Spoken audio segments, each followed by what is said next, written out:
रानी के शहर झांसी से मैं प्रदीप आपका अपने ऑफिशियल यूट्यूब चैनल प्रदीप परीक्षा ज्ञान में स्वागत करता हूं। आज की वीडियो में हम पढ़ेंगे संयुक्त राष्ट्र संघ अर्थात यूनाइटेड नेशन ऑर्गेनाइजेशन। जैसा कि हमें पता है कि जब हमारे पूरी दुनिया में पहला विश्व युद्ध और दूसरा विश्व युद्ध समाप्त हुए तो उसके बाद एक ऐसे संगठन की आवश्यकता पड़ी जो पूरी दुनिया को एकता रूपी बंधन में बांध सके, और वह काम संयुक्त राष्ट्र संघ ने किया। तो आज की वीडियो में हम जानेंगे संयुक्त राष्ट्र संघ के बारे में। जैसा कि दिख रहा है कि संयुक्त राष्ट्र संघ की स्थापना 24 अक्टूबर 1945 में हुई थी। अभी जो एग्ज़ाम हुआ था लेखपाल के लिए पीईटी एग्ज़ाम, उसमें यह प्रश्न पूछा गया था कि संयुक्त राष्ट्र संघ दिवस कब मनाती हैं, तो 24 अक्टूबर को मनाती हैं। तो संयुक्त राष्ट्र संघ की स्थापना 24 अक्टूबर 1945 को हुई थी। इसकी स्थापना तत्कालीन अमेरिका के राष्ट्रपति फ्रैंकलिन डी रूजवेल्ट ने की थी। फ्रैंकलिन डी रूजवेल्ट के द्वारा संयुक्त राष्ट्र संघ की स्थापना की गई थी। इसमें कुल 193 सदस्य देश हैं वर्तमान में, और 193वां सदस्य देश है साउथ सूडान। साउथ सूडान की करेंसी बहुत ही ख़राब है। इस देश की करेंसी इतनी ख़राब है कि सुबह यदि किसी वस्तु का मूल्य जो होगा, शाम को वह मूल्य परिवर्तित हो जाता है। South Sudan. मुख्यालय अगर हम देखें तो संयुक्त राष्ट्र संघ का मुख्यालय यूएसए अर्थात अमेरिका में न्यूयॉर्क शहर में है और मैनहट्टन द्वीप पर है। संयुक्त राष्ट्र संघ का जो ध्वज है वह किस प्रकार है, तो हल्की नीली पृष्ठभूमि का, यानी कि हल्की नीली पृष्ठभूमि का संयुक्त राष्ट्र संघ का ध्वज है और उस पर श्वेत रंग का पृथ्वी का एक चिन्ह बना हुआ है। अगर हम देखें तो संयुक्त राष्ट्र संघ की भाषाएं कौन कौन सी हैं, तो अंग्रेजी, फ्रेंच, चीनी, रशियन, अरबी और स्पेनिश। अंग्रेजी, फ्रेंच, ये दो ऐसी भाषाएं हैं जो इसकी कार्यकारी भाषाएं हैं, अंग्रेजी और फ्रेंच। क्वेश्चन आएगा संयुक्त राष्ट्र संघ की कार्यकारी भाषाएं बताइए, तो अंग्रेजी और फ्रेंच संयुक्त राष्ट्र संघ की कार्यकारी भाषाएं हैं। अब हम देखेंगे संयुक्त राष्ट्र संघ के कुल कितने भाग हैं, तो संयुक्त राष्ट्र संघ के कुल 6 भाग हैं। सर्वप्रथम संयुक्त राष्ट्र संघ के महासचिव किसे बनाया गया था, तो त्रिगवेली जो कि नॉर्वे के थे, इनको जो है संयुक्त राष्ट्र संघ के प्रथम महासचिव के रूप में बनाया गया था। वर्तमान महासचिव कौन है, तो एंटोनियो गुटेरेस हैं पुर्तगाल के एंटोनियो गुटेरेस वर्तमान में संयुक्त राष्ट्र संघ के वर्तमान महासचिव हैं। अगर हम देखें तो संयुक्त राष्ट्र संघ को हिंदी में संयुक्त राष्ट्र संघ कहते हैं, परंतु इंग्लिश में इसका नाम है यूनाइटेड नेशन ऑर्गेनाइजेशन अर्थात यूएनओ। अगर हम देखें संयुक्त राष्ट्र संघ के, जो कि हमने कहा 6 भाग हैं। पहला भाग महासभा, सुरक्षा परिषद, आर्थिक और सामाजिक परिषद, प्रन्यास परिषद, अंतर्राष्ट्रीय न्यायालय और सचिवालय। ये हमने जनरल इंट्रोडक्शन बताया। अब हम इन भागों की तरफ चलेंगे। जैसा कि दिख रहा है महासभा, तो महासभा एक संयुक्त राष्ट्र संघ का ऐसा अंग है जिसमें विभिन्न देशों के प्रतिनिधि आकर के भाग लेते हैं, और इसको हम इसीलिए विश्व की लघु संसद के नाम से जानते हैं। यानी कि लघु संसद किसे कहती हैं, विश्व की, तो महासभा को कहते हैं। अब महासभा का क्या काम है, जो ये सुरक्षा परिषद होती है, इसके बारे में अभी हम आपको बताएंगे। तो सुरक्षा परिषद एक सलाह देती है। सुरक्षा परिषद सलाह किसको देती है, महासभा को देती है कि आप अंतर्राष्ट्रीय न्यायालय, जो कि यहाँ पर 5वां भाग है, उसके न्यायाधीशों की नियुक्ति, संयुक्त राष्ट्र संघ के महासचिव, जो कि अभी हमने बताया कि ये त्रिगवेली और एंटोनियो गुटेरेस अर्थात संयुक्त राष्ट्र संघ के महासचिव, और संयुक्त राष्ट्र संघ का बजट और किस देश को सदस्यता प्रदान करना है या नहीं करना है, ये सभी काम महासभा के होते हैं। इसमें से यह वाला प्रश्न बहुत इंपॉर्टेंट है, क्योंकि एक बार यह प्रश्न पूछा गया था कि संयुक्त राष्ट्र संघ के महासचिव की नियुक्ति कौन करता है, तो संयुक्त राष्ट्र संघ के महासचिव की नियुक्ति सुरक्षा परिषद की सलाह पर महासभा के द्वारा की जाती है। अब हम देखेंगे संयुक्त राष्ट्र संघ का दूसरा भाग है सुरक्षा परिषद। इसका मुख्य उद्देश्य क्या होता है, अंतर्राष्ट्रीय शांति एवं सुरक्षा को बनाए रखना। अंतर्राष्ट्रीय शांति एवं सुरक्षा बनाए रखना इसका प्रमुख उद्देश्य होता है सुरक्षा परिषद का। इसको हम दुनिया का पुलिसमैन भी कहते हैं। क्यों, क्योंकि पूरी दुनिया में जो अंतर्राष्ट्रीय शांति और सुरक्षा बनाने का काम कर रहा है, अर्थात वह पूरी दुनिया को एक सही रूप से जीने का मार्ग प्रदर्शन कर रहा है, तो ये सुरक्षा परिषद है। इसलिए हम इसको दुनिया का क्या कहते हैं, पुलिसमैन कहते हैं। इसमें कुल 10 + 5 यानी कि टोटल जो है 15 सदस्य देश होते हैं। तो क्वेश्चन एक बार पूछा गया था एसएससी के पेपर में कि संयुक्त राष्ट्र संघ की सुरक्षा परिषद में कुल कितने सदस्य होते हैं, तो 15 सदस्य होते हैं। इनमें से 10 अस्थायी सदस्य होते हैं और 5 स्थायी सदस्य होते हैं।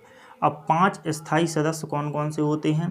5 स्थायी सदस्य होते हैं अमेरिका, रूस, चीन, फ्रांस और ब्रिटेन। अमेरिका, रूस, चीन, फ्रांस और ब्रिटेन। ये बहुत ही इंपॉर्टेंट प्रश्न है, क्योंकि कई बार ऐसा ऑप्शन में आ जाता है कि निम्न में से कौन सा देश संयुक्त राष्ट्र संघ का स्थायी सदस्य नहीं है।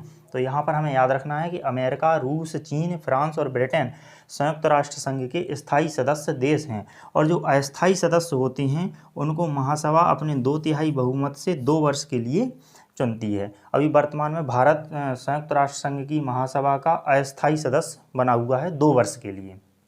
तो हमने जाना कि महासभा क्या होती है और हमने जाना कि सुरक्षा परिषद क्या होती है। सुरक्षा परिषद में एक बात हम जानेंगे, वीटो पावर। तो वीटो पावर के बारे में हम देखेंगे कि वीटो पावर क्या होता है।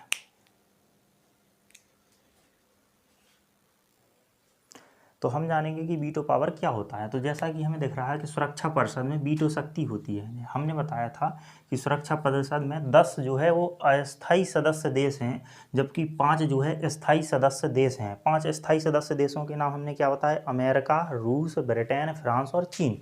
तो अमेरिका, रूस, ब्रिटेन, फ्रांस, चीन में से हमने देखा कि कोई भी सुरक्षा परिषद का काम है कि इस दुनिया में, इस विश्व में अंतर्राष्ट्रीय शांति एवं सुरक्षा को बनाए रखना। और अंतर्राष्ट्रीय शांति व सुरक्षा से संबंधित यदि कोई महत्वपूर्ण वार्तालाप सुरक्षा परिषद में होना है और उस वार्तालाप की सहमति ये 10 अस्थायी सदस्य दे रहे हैं और 5 स्थायी सदस्य देशों में से 4 स्थायी सदस्य देश भी दे रहे हैं, परंतु एक स्थायी सदस्य देश उस प्रस्ताव पर सहमति व्यक्त नहीं कर रहा है, तो ऐसी स्थिति में वह प्रस्ताव निरस्त हो जाता है। इसे हम वीटो पावर के नाम से जानते हैं।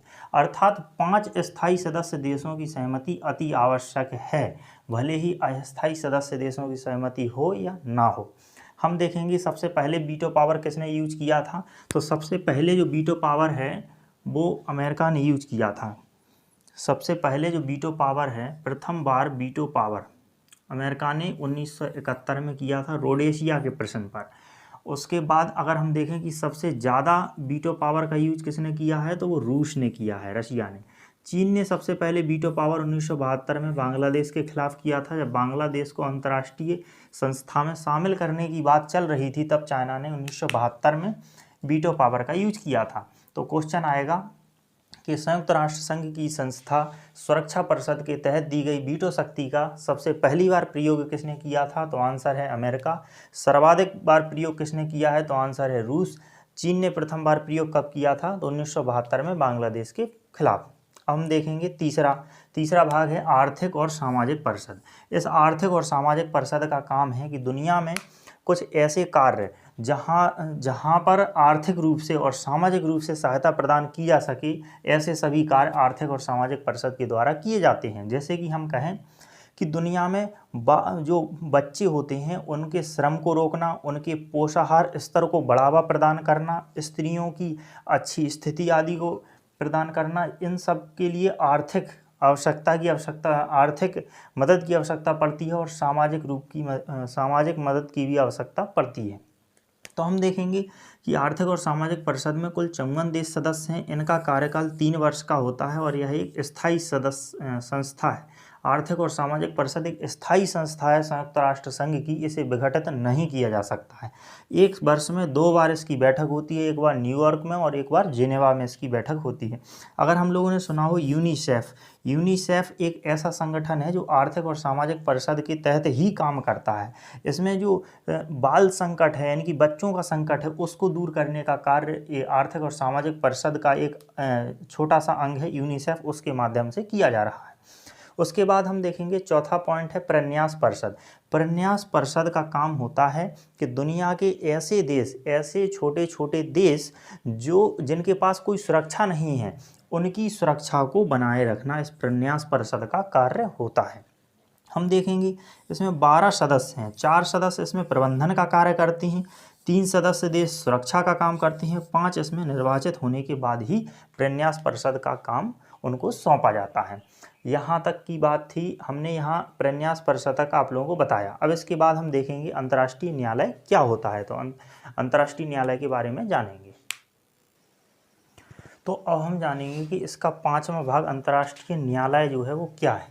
तो हम देखेंगे कि अंतर्राष्ट्रीय न्यायालय, यहाँ पर एक खास बात देखने योग्य है कि संयुक्त राष्ट्र संघ की स्थापना 24 अक्टूबर 1945 को हुई है, जबकि अंतर्राष्ट्रीय न्यायालय की स्थापना 3 अप्रैल 1946 को हुई है। इसका तुम लोगों को विशेष रूप से ध्यान रखना है कि अंतर्राष्ट्रीय न्यायालय की स्थापना 3 अप्रैल 1946 को हुई है। अंतर्राष्ट्रीय न्यायालय का मुख्यालय द हेग नीदरलैंड में है। नीदरलैंड का पुराना नाम हॉलैंड था, अब इसका नाम नीदरलैंड है। इसकी राजधानी एम्स्टर्डम है। आगे देखेंगे कि अंतर्राष्ट्रीय न्यायालय में न्यायाधीशों की संख्या कितनी है। तो अंतर्राष्ट्रीय न्यायालय में न्यायाधीशों की संख्या 15 है और इनका कार्यकाल 9 वर्ष का होता है। ये कई बार प्रश्न पूछा गया है कि अंतर्राष्ट्रीय न्यायालय के न्यायाधीशों का कार्यकाल कितने वर्ष का होता है। तो 9 वर्ष का होता है और इसमें प्रत्येक 3 वर्ष में 2 न्यायाधीश अवकाश ग्रहण करते हैं, अर्थात इन 15 न्यायाधीशों की जो संख्या है, हर 3 वर्ष में 2 न्यायाधीश अवकाश ग्रहण करते हैं और जो बाकी के बचे हुए हैं वह 9 वर्ष तक का अपना कार्यकाल पूर्ण ग्रहण करते हैं। यहाँ पर देखने योग्य बात है कि प्रत्येक देश का एक ही व्यक्ति न्यायाधीश बन सकता है। एक ही देश से 2 व्यक्ति अंतर्राष्ट्रीय न्यायालय में न्यायाधीश कभी नहीं हो सकते हैं। आगे देखेंगे कि अंतर्राष्ट्रीय न्यायालय में किस लैंग्वेज में जो है कार्य किया जाता है। तो अंग्रेजी और फ्रेंच में। जैसा कि हमने बताया था कि संयुक्त राष्ट्र संघ की कार्यकारी भाषाएं अंग्रेजी और फ्रेंच, इसलिए अंतर्राष्ट्रीय न्यायालय में जो भाषाएं वो अंग्रेजी और फ्रेंच का यूज़ किया जाता है। क्या अंतर्राष्ट्रीय न्यायालय में भारत की तरफ से कुछ न्यायाधीश रहे हैं। तो देखेंगे हम कि अंतर्राष्ट्रीय न्यायालय में भारत की तरफ से सबसे पहले न्यायाधीश बेनेगल रामाराव के बाद है नागेंद्र सिंह, उसके बाद रघुनंदन पाठक और दलवीर भंडारी। आपको केवल नाम याद रखना है, बेनेगल रामाराव, नागेंद्र सिंह, रघुनंदन पाठक, दलवीर भंडारी अंतर्राष्ट्रीय न्यायालय में भारत की तरफ से न्यायाधीश रहे हैं। अब संयुक्त राष्ट्र संघ का सबसे अंतिम भाग है सचिवालय, और सचिवालय में हम लोग देखेंगे कि संयुक्त राष्ट्र संघ के जो दिन प्रतिदिन के कार्य होते हैं, जैसे कि हर संस्था का अपना एक दैनिक कार्य होता है, उस दिन प्रतिदिन के कार्य को संपन्न करने के लिए इस सचिवालय का उपयोग होता है। इस सचिवालय के जो प्रमुख होते हैं वो महासचिव होते हैं। महासचिव का कार्यकाल 5 वर्ष का होता है। उस महासचिव की नियुक्ति सुरक्षा परिषद की सलाह पर महासभा के द्वारा किया जाता है। इससे पहले हम बता चुके हैं। इसका कार्यकाल 5 वर्ष का होता है। एक व्यक्ति एक से अधिक बार अर्थात पुनः सचिवालय का प्रमुख अर्थात महासचिव नियुक्त किया जा सकता है। इस प्रकार आज की वीडियो में हमने जाना कि संयुक्त राष्ट्र संघ क्या होता है। संयुक्त राष्ट्र संघ के कुछ महत्वपूर्ण बिंदुओं को हम पुनः रिपीट करते हैं। संयुक्त राष्ट्र संघ की स्थापना 24 अक्टूबर 1945 को हुई थी। इसके संस्थापक अमेरिका के राष्ट्रपति फ्रैंकलिन डी रूजवेल्ट थे। इसमें सदस्य देशों की संख्या 193 है। 193वां सदस्य देश साउथ सूडान है। साउथ सूडान की करेंसी बहुत ही खराब है। सुबह यहाँ पर जिस वस्तु का मूल्य रहता है, शाम को उस वस्तु का मूल्य परिवर्तित हो जाता है।